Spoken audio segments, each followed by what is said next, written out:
Brida et Thomas ont été convoqués dans le bureau de l'avocat de leur défunt père pour la lecture de son dernier testament.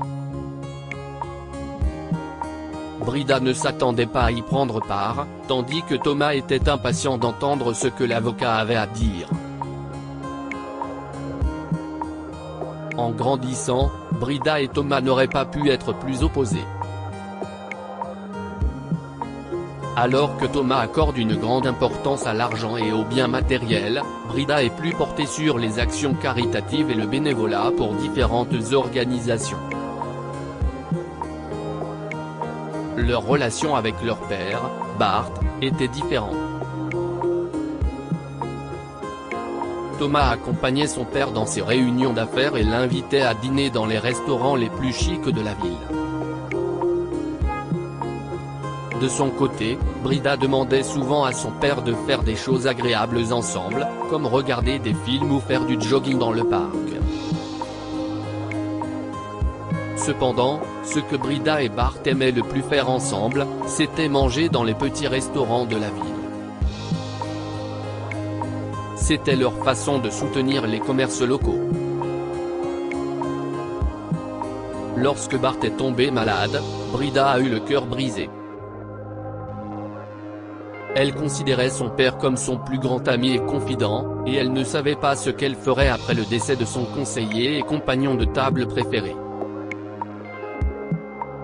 Par ailleurs, la maladie de Bart a rapproché Thomas de lui. Il rassurait souvent son père en lui disant que ses affaires continueraient à bien marcher et qu'il n'avait pas besoin de se stresser pour quoi que ce soit, car il s'en occupait.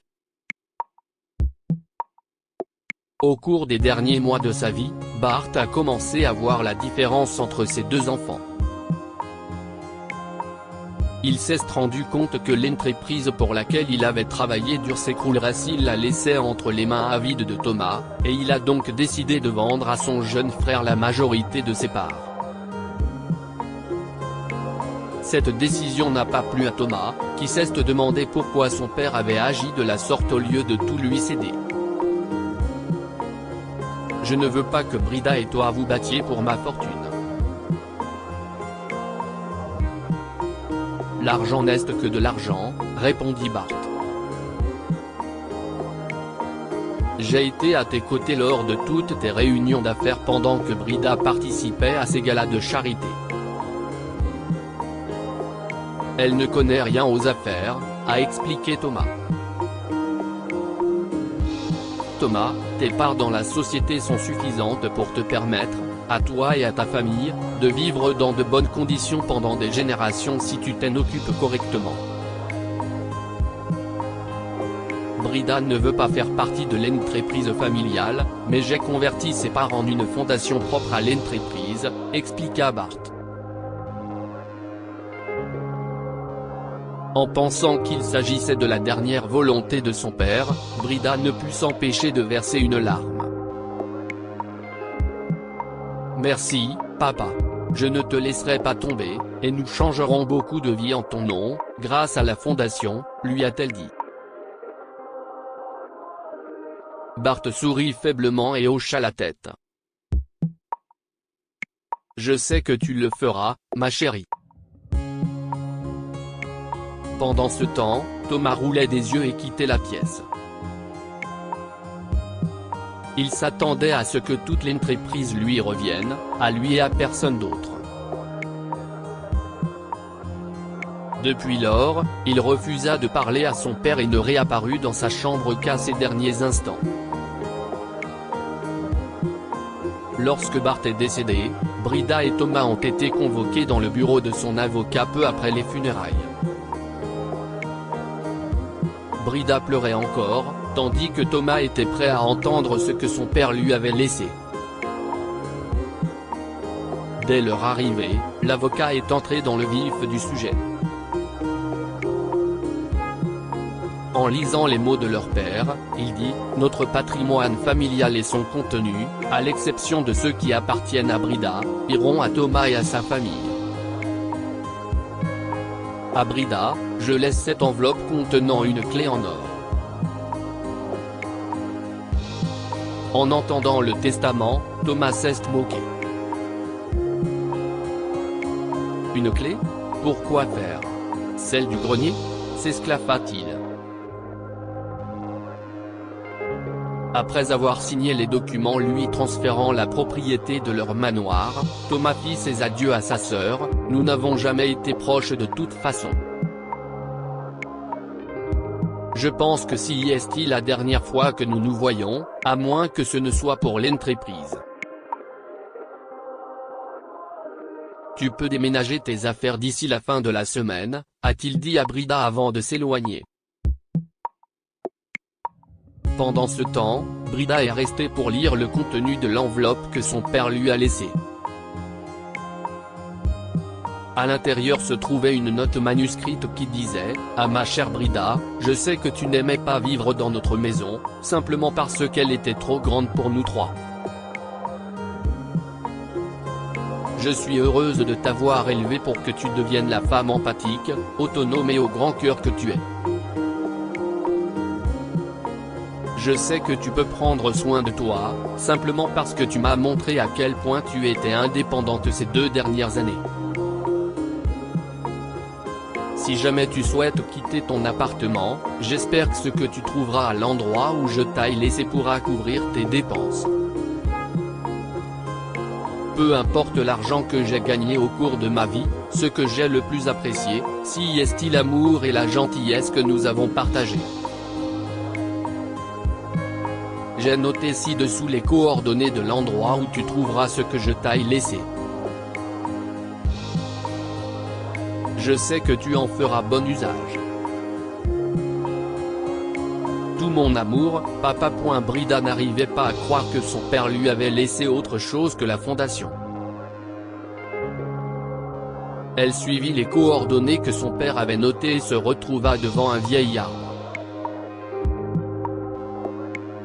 Une flèche y était gravée et elle pointait vers le bas où se trouvait une pelle. Elle commença à creuser. Peu de temps après, elle trouva un coffre enterré qu'elle ouvrit à l'aide de la clé que son père lui avait donnée. À l'intérieur, elle découvrit une vaste collection de bijoux en or et en diamants, dont elle comprit qu'il appartenait à son arrière-grand-mère. Le coffre contenait également des dizaines de lingots d'or. « Papa » a-t-elle dit, incrédule. Elle n'avait jamais imaginé recevoir autant de son père ou de quelqu'un d'autre. Elle a demandé à sa meilleure amie de la rejoindre au pied de l'arbre et, ensemble, elles ont transporté le coffre jusqu'à la voiture et l'ont emmené à son appartement. « Qu'est-ce ce que tu vas faire de tout ça ?» lui demanda son amie Anna. « Les bijoux, je vais les partager avec mes cousins. Ainsi, nous aurons tous une part de notre arrière-grand-mère avec nous. Je vais vendre les lingots d'or, bien sûr, a-t-elle expliqué. J'investirai une partie de l'argent dans ma fondation, a révélé Brida. Après avoir contacté ses cousins de tout le pays, ils ont tous remercié Brida d'avoir partagé sa collection de bijoux. Cela leur a permis de renouer les liens et ils sont restés en contact régulier. Lire aussi un homme incapable d'ouvrir un vieux coffre en guise d'héritage apprend que sa sœur qu'il déteste possède la clé. Un homme riche met son fils à l'épreuve en lui demandant de donner son énorme héritage à un orphelinat. Histoire du jour. D'hommes se moquent de leur sœur qui a hérité d'une vieille grange, de l'argent lui tombe dessus lorsqu'elle y entre. Entre-temps, les lingots d'or d'1 kilo ont été achetés par une banque privée au prix de 65 000 $ chacun. Comme le coffre contenait 24 lingots d'or, elle a reçu plus de 1,5 million de $ après la vente. Elle a décidé de faire don de la moitié de cette somme à sa fondation, où elle s'occupe d'enfants et de personnes âgées. Elle a investi le reste de l'argent dans l'immobilier, achetant 3 bâtiments commerciaux pour y installer des écoles et des orphelinats dans leur petit état. Que pouvons-nous apprendre de cette histoire ? La vie ne devrait pas se résumer à l'argent et aux biens matériels. Brida différait de Thomas en ce sens qu'elle n'a jamais laissé l'argent influencer la manière dont elle traitait sa famille et même les étrangers. Elle vivait simplement et choisissait de partager ses bénédictions avec ceux qui avaient moins dans la vie. La générosité peut conduire à des bénédictions encore plus grandes. Brida était si heureuse que son père lui ait légué une fondation qui aidait son entourage. Cependant, lorsqu'elle a découvert qu'elle avait hérité d'encore plus de choses de son père, elle en a fait part à ses cousins et même à des étrangers, ce qui l'a amenée à reconstruire et à nouer des liens avec de nombreuses personnes autour d'elle. Partagez cette histoire avec vos proches. Elle pourrait les inspirer et leur faire plaisir.